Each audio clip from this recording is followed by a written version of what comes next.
Hey, how's it going everyone? Welcome to a video here today with the latest premium bundle release for the Dragon Ball Z S.H.Figuarts line, and that is Kiwi or Kyewi or whatever name it is you want to call him. But this bad boy that appears and goes out like a fireworks show, definitely really excited actually. I don't know, it's amazing that the Dragon Ball line is at a point where we can get characters like Kiwi here. Small minor characters that, did have a bit of impact on the show or a good purpose. In this case, showing how, I guess, angry or badass Vegeta has become, which is great. Especially for those little flashback scenes. So Kiwi here, along with Apple, were two kind of minor characters from the Namek arc that almost stuck out to me. I'm hoping we get Apple as well in the near future, as well as some more Frieza henchmen. It'd be really cool to get some minor characters there to kind of flesh out the lineup a little bit, especially makes it really fun for photos. But anyway, jumping into Kiwi here, on the back, again, usual selection of images showcasing what it comes with, including these badass faceplates, which I'm looking forward to checking out in further detail a little bit later. But for now, let's pop him out of the box so we can actually see what he does come with. Okay, so we've got Kiwi here in the center along with 4 additional heads. So for this one here, kind of similar to Chrome, we just pop the whole head off. Kind of a bit more of a shot face, kind of teeth gritting, and the amazing explosion face, and then the mouth open face. We get 2 scouters here to switch on, similar to that of Vegeta. We could pop his ear off and put the scouter on. So similar styling for Kiwi. Then we also get the Vegeta faceplate along with a hand to go with him so he can do that amazing fireworks attack. And then we get 2 pairs of hands for Kiwi here. So we're kind of gripping one of the spread. It's your stock standard lineup. Nothing special there for the hands at least. But these faces, they are too cool. Something we don't see much from the Dragon Ball line either. Anyway, let's pop them out of this so we can check out the overall finish for this figure. So as that little bit purple friend swings around here, one thing I want to point out which is nice is the colour on the armour. So it's kind of similar to the Vegeta release where it kind of has that matte finish. Obviously a subtle tone difference in the colouring, but at least the finish is matching up really well. The back of his armour is shiny, so we get a nice contrast here from the different styling choices.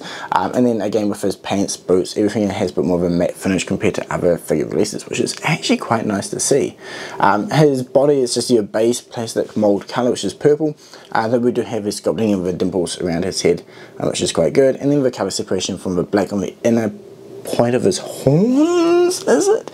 Anyway, that part is pretty nice, and crisp and clear along with the sculpting marks underneath those knobs as well, which is cool. And then the printing of the faceplates, again it's looking all crisp and clean with the separation of the purple to the black line to the inner white section as well. Again, we've got the nice colour separation from the boots with the I guess it's the cord part that goes around, and similar to that of the gloves. So overall the finish on this figure is looking really nice. Even if it's kind of a base plastic look on the skin, it does have a bit more of a shiny look. Maybe if that could have had a bit more of a matte finish, it could have blended in a bit better with the armor flaps, which I think are looking really nice, unlike that more soft matte look to the armor opposed to some of the older figure releases. But yeah, let's pop them off and we can take a look at the articulation. So starting with the head, there's no arm or anything that will get in the way with his head from swimming, so that is nice.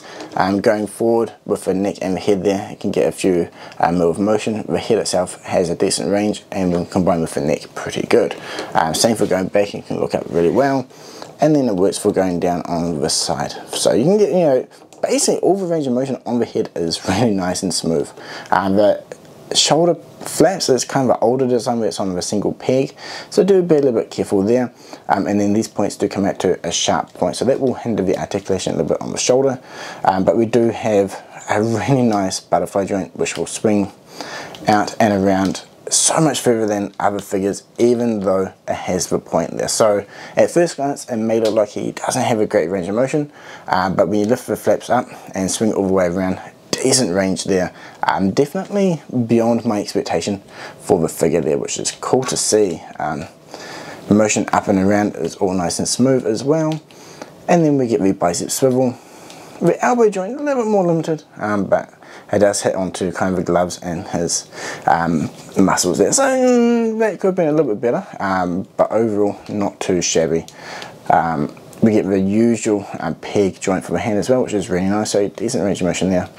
And if you are kind of new to the figures, just kind of grab on just above the wrist and you can pull the hands on and off without any issue. Just go in a straight line and you'll have no problems there. Now the torso design is very similar to Vegeta, where we have some decent motion there, but it's kind of double jointed, so it lifts up and over to give you a great range of motion forward. It will open up a big gap, but if you're looking from the front, that is no issue. Going back, a little bit more limited, but that forward motion is really nice, and it will allow us to go down on a diagonal bend as well. The lower armor flaps, again similar to the older figures, but it's just on a single point, so be a little bit more careful there, but they will lift out of the way where required. And since there's no part of his body that will hinder motion, he can swivel all the way around. The legs, he can't do the full splits, but he can get out decently far, and then going forward is no issue. Going back as well, really good. Give the upper thigh swivel. The knee joint is nice. And then the ankles in this one here, I mean, it's similar to the Vegeta design, but I feel like there's definitely a little bit more motion here, a little bit more space for you to move forward and back on that joint. So I feel a little bit easier to stand than the Vegeta figures, to be honest. Though, I don't know, it'd be nice to see this whole area redesigned. Actually, the whole lower half redesigned, because very similar to Vegeta. So if we can get a better version of this, means we'll get a better Vegeta figure, and then they can use it for other figures as well. But overall, the articulation of this figure, better than I expected, especially that upper torso area. I wish I would take it into other lines, such as Kaiju number 8. But anyway, let's not dwell on that at the moment, and let's go over and check out the faces in closer detail. Okay, so all of the faceplates, again, as I mentioned earlier, crisp, clean black lines on it. The little detailing under the line's nice. The colouring for the inner mouth is good too. And that face of him being blown up, the veins in his eyes, the tongue curling up, the deformed look, oh man, it is too good. Now for the Scouter itself, we do have two versions. So we have two heads, the base head that comes on him, then the kind of bit more of a shocked face. Those two you can pop the ear off and then attach the Scouter. So one Scouter is designed for each. Once you work it out, it's pretty easy to put on, and if it doesn't quite fit, try the other head and you should have no issues there. The new base Vegeta head is really good as well. I love how one eye is bigger than the other. It really does give him a lot more emotion, and it works really good for blowing up Kiwi. No, Vegeta, you shouldn't be that strong. Actually, I don't remember what he says in the series, but I love that part right at the start of Namek Saga, when Vegeta's going there and everyone thinks he's so weak and they kind of underestimate him, from starting with Kiwi here, and then Dodoria, Zarbon, and then I guess maybe not Frieza, but he's still kind of a bit surprised at how far Vegeta has come. So I think that's one of the reasons why Kiwi here really did stick out to me growing up while watching this series. And yeah, these expressions work really good as well. It kind of captures that kind of shocked look as well. He's a little bit scared, doesn't quite know what he should do. So I got Kiwi here up on the stand in a basic aerial pose. I don't know, that appears beautifully with that kind of maniacal, cocky smile, right? Definitely looking good. I like how his tendrils have different curves on them depending on the face, but as well they kind of just pop out, and it's looking really good. So before we jump to the final thoughts, I do have the lineup here with Dodoria, Zarbon, and first form Frieza, because this really does represent the start of the Namek Saga.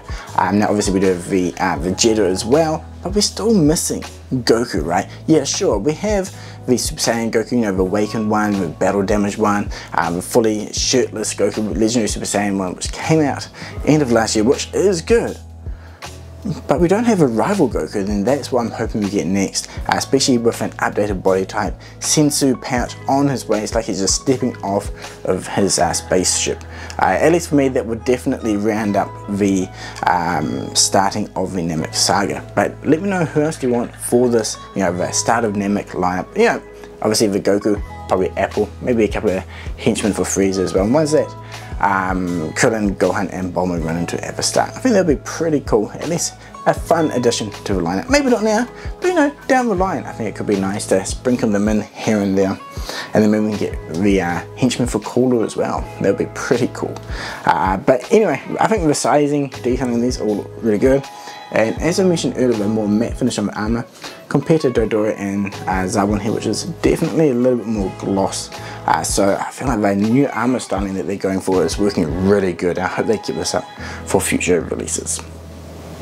So jumping over to the pros and cons, and you know, we can't round up this video without doing the iconic fireworks pose. Plus it's summer, what says Japan in summer more than fireworks? Maybe just your general Matsuri, but anyway, that aside, we have the faceplate on Vegeta, and just like the other faceplates that come with the actual Vegeta release, you can pop the ear off and attach the scouter that comes with them, which is really cool. So yeah, faceplate on the Vegeta there with the hand, and obviously the scouter for the other figure, and then we've got Kiwi here with that amazing head, and that is obviously a huge pro for this figure. We don't often get these extreme expressions, or not grotesque or gory stuff. I mean, this is kind of borderline. This is probably pushing the envelope probably the furthest it's been in the line, and it is great. You know, we have the armor that can pop off the other figures where Krillin gets horned, but we don't really get the horn going through. But we do get what was it, Android 19, yeah, the Android with the arm through jump shot. We do get that. That is awesome. This is kind of in the similar line, which is great, and I want to see more of this from Dragon Ball. There's so many opportunities for this in the line, so let me know in the comments below which ones would you like to see recreated in figure form. But yeah, anyway, coming back to the pros, the expressions for Kiwi here are amazing, really good, wide range of, you know, the base one, shocked one, angry, and then this fantastic eye-popping one here. The fact that you can pop the ear off and put the scout on is cool, but surprised that is only for the two heads, not all of them. It would have been quite nice to be universal though. There's one con, and just like the Vegeta, I think it's very easy to lose the ear if you're not careful, so be careful when you open it and you do change those parts. A few more hands could have been nice. I mean, to be fair, Kiwi doesn't do too much in the series, so what we do get does kind of satisfy the type of poses you want to do with him, but a little bit more section could have been nice at least. Yeah, the upper articulation is really good, the lower part, you know, again similar to Vegeta, that is the weak part for the release. I really do hope we get a redesign for the area going forward in the future, because I feel like a lot of figures could benefit from it, especially if you kind of reusing that design. Now the lower half is obviously the same as Vegeta, so if you update the design and apply it to one figure, you can apply it to your future releases, which will basically elevate the whole line. So yeah, overall really fun figure. I'm looking for taking more photos down the line. Let me know in the comments below what you think about Kiwi here. What, I've already said this a few times, but what other minor characters do you want from Dragon Ball? Obviously quite a few, like I already mentioned the henchmen, but you know, like Bubbles, Gregory, those little characters as well will be really good. Even, you know, the mayor, the dog mayor, I think that'd be really fun. The Onis, right, when Goku goes to Snake Way first time and falls out of hell, they've got the red and blue Oni. I think those would be really fun figures. But yeah, that's basically it for this review. Again, hope you enjoyed, and thank you so much for watching, and until next time, cheers!